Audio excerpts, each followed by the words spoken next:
Namaste, welcome back to our next episode about Navaratri. In this episode I will briefly introduce about the way Navaratri is celebrated in a specific tantric lineage called Shivoham Tantra. Why to speak about this lineage? Simply because I've been involved into this lineage for the last 17 years. I've been practicing sadhanas, meaning spiritual practice in this lineage for the last 17 years. And Navaratri is very beautifully celebrated in this tradition. It is a very specific tradition that has a lot of depth and richness. So I wanted to speak a little bit to introduce about that.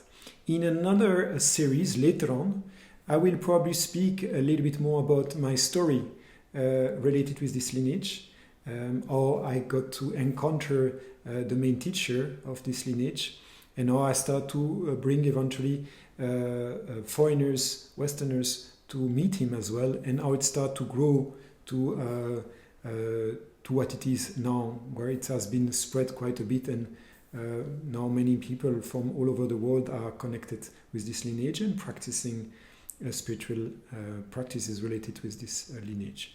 But first of all, how does this lineage of Tantra, of traditional Tantra, use Navaratri to their spiritual practice?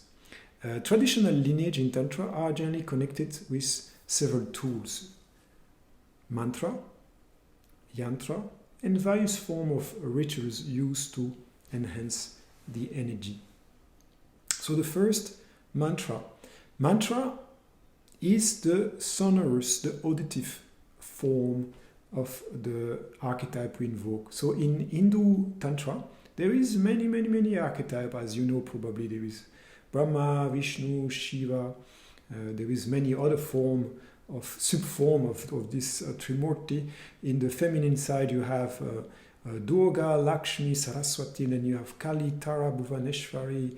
Many aspects of the goddess, and it's like a whole hierarchy, a whole pantheon of archetypes that you can connect with eventually through spiritual practice and through mantras. Each of those different archetypes are connected with specific mantras. It can be more short mantras, sometimes just one syllable, sometimes very long mantras that can take even up to 40-50 page.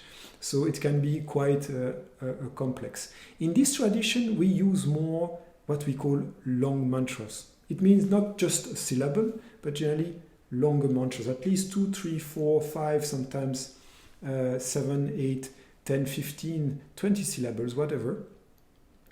Sometimes containing just sound, and sometimes connecting words that have a meaning in Sanskrit.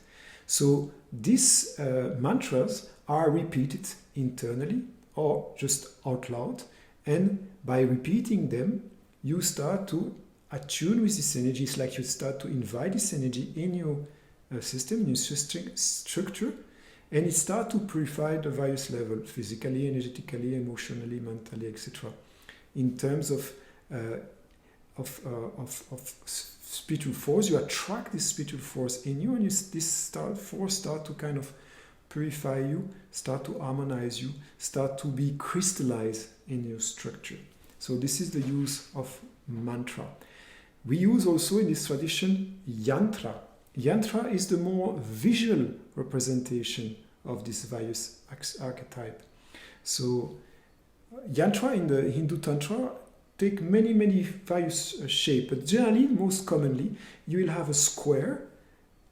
On each side of this square, you will have a kind of a door, and inside this square, you will have various shapes, generally triangles, circles, various numbers of triangles, sometimes stars, sometimes the circle is also under the shape of a lotus with 8 petals, 10 petals, 16 petals, etc., etc.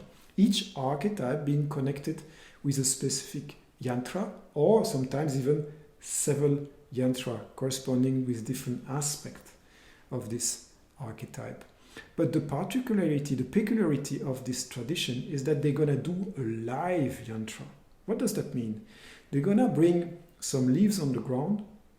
They're going to cover it with earth into the shape of this square with 4 doors.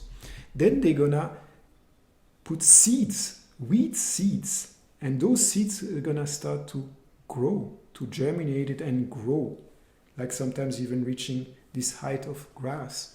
Additionally to that, at the beginning, there will be some many copper pot that will be placed with water inside, sometimes covered with some palm leaves and some coconut, sometimes with jewelry, sometimes with wick and candles, oil lamp. And this yantra will be, it's quite a complex process. It needs to respect some direction, very specific various steps. Then it needs to be charged with some specific prayer, with some specific mantra. Then it needs to be fed on a daily basis with food, with light, with singing, with mantras, with incense, all these things. And then at the end, eventually, when the process is over, this yantra will be dissolved and will be offered to the river. It basically, you can say it's the equivalent of the mandalas, the sand mandala of the Tibetan tradition. It's very, very similar. Tibetan Tantra can be very much compared to Hindu Tantra. They have the same basis. They use also mantra. In their tradition, they use mandala, while in Indian Tantra, they use more yantra. They also do fire ceremony, all these things. So during this specific Navaratri period, a yantra will be built and some specific mantra will be used. Additionally to that, there will be a whole set of rituals that can be performed, like fire ceremony. And also, if you are doing this in the ashram, the main ashram of this lineage in the center of India, in Maharashtra, you will eventually have to kind of apply some specific herbal medicine on your body in order to help to purify, or internal herbal medicine in order to help to purify and attune more and more, open up more and more to these divine energies. Basically what it does, as I already mentioned many times, is that it starts to help you to purify, to kind of shed the layers, the misidentification, the wrong identification to this body-mind consciousness in order to open more and more to the depth of yourself. So this is a specific way of using it, obviously. It's not accessible maybe to everyone, because you need to have a bit of a kind of openness in the mind about using mantras, about using, invoking some archetype that are not initially maybe from your culture, if you are more born in a Western culture. But this is there as an opportunity. So in the description of this video, I will add some links. The link of the website, the main website of this lineage, if you are interested to look more about it. A link with a YouTube video, a video that has been done by a friend of mine a few years ago about such a Navaratri celebration. It's called Ma Festival. It's just another name of Navaratri, the Festival of the Mother. It has been done in the place where our main teacher was initially receiving a student. Then he has now built an ashram, so it's a very different setup. It's more appropriate to receive people, but you will have already an idea of the various steps involved in this process. And if you like, there will be also a link to a Facebook group that if you connect with, you will be eventually able to receive a mantra, to connect with it at your own home, in your own place. Connect with that specific energy.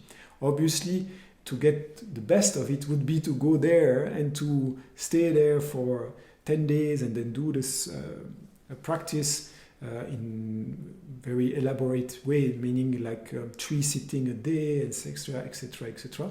But here it's a way to connect from your home and to practice a little bit.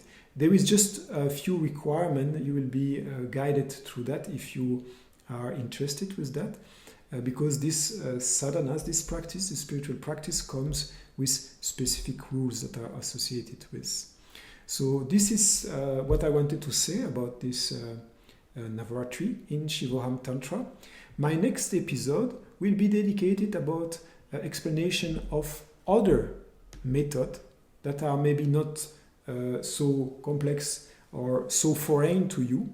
More basic tools, basically, that you can use if you don't want to use mantra, if you don't want to sit for an hour per day and do these mantras, but you still want to kind of connect with this energy. I will explain few tools that could be used by you during this period. So thank you for your attention, and see you very soon. Namaste.